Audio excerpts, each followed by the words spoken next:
कहानी अब तक सुलेखा अपने बिटिया दामाद को संबंध बनाते देख लेती है, जिससे वो भी उत्तेजित हो जाती है। अब आगे सुलेखा का भी मन करने लगता है वह सब करने का जो उसके बिटिया दामाद बंद कमरे में कर रहे थे।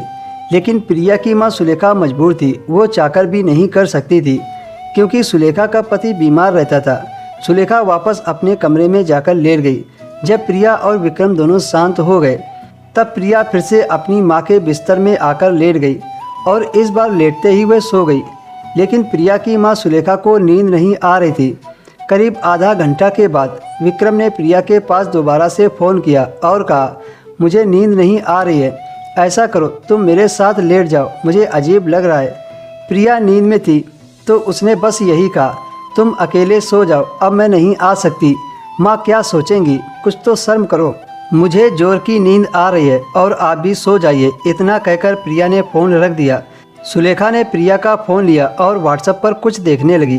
विक्रम प्रिया को व्हाट्सएप पर ऑनलाइन देखकर बोला, तुम तो कह रही थी कि मुझे नींद आ रही है, लेकिन तुम तो व्हाट्सएप चला रही हो, मुझे ज़रा भी अच्छा नहीं लग रहा है, प्लीज़ आ जाओ ना, थोड़ी देर बाद चली जाना, मेरा फिर से मन कर रहा है।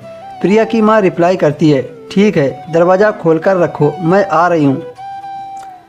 विक्रम को जरा भी भनक नहीं थी कि उसकी पत्नी प्रिया नहीं उसकी सास है।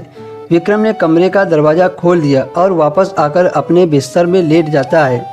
कुछ देर बाद विक्रम की सास सुलेखा दबे पांव विक्रम के कमरे में आ गई। कमरे में अंधेरा था, विक्रम रजाई ओढ़कर लेटा था।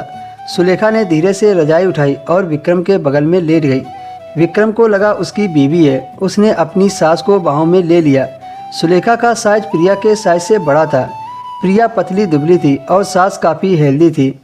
जब विक्रम को कुछ गड़बड़ लगा तो उसने अपने मोबाइल की लाइट ऑन करके देखा तो उसके पैरों तले से ज़मीन निकल गई। अब विक्रम को बहुत ज़्यादा शर्म आ रही थी।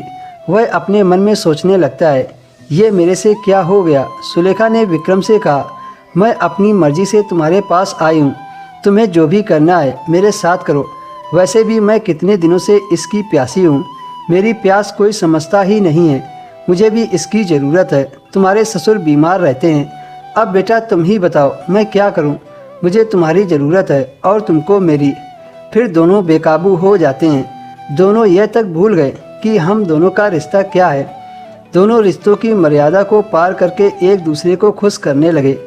विक्रम ने 2 घंटे तक रेलगाड़ी चलाई। सुबह हुई तो दोनों के आंखों में अजीब ही चमक दिख रही थी। पूरी रात दामाद और सास ने क्या किया था इस बात की खबर प्रिया को नहीं लग पाई थी। करीब 2 दिनों तक सास दामाद का यही खेल चलता रहा। दोस्तों कहानी कैसी लगी हमें कमेंट में ज़रूर बताएं। वीडियो पसंद आया हो तो वीडियो को लाइक करें, शेयर करें और चैनल को सब्सक्राइब करें।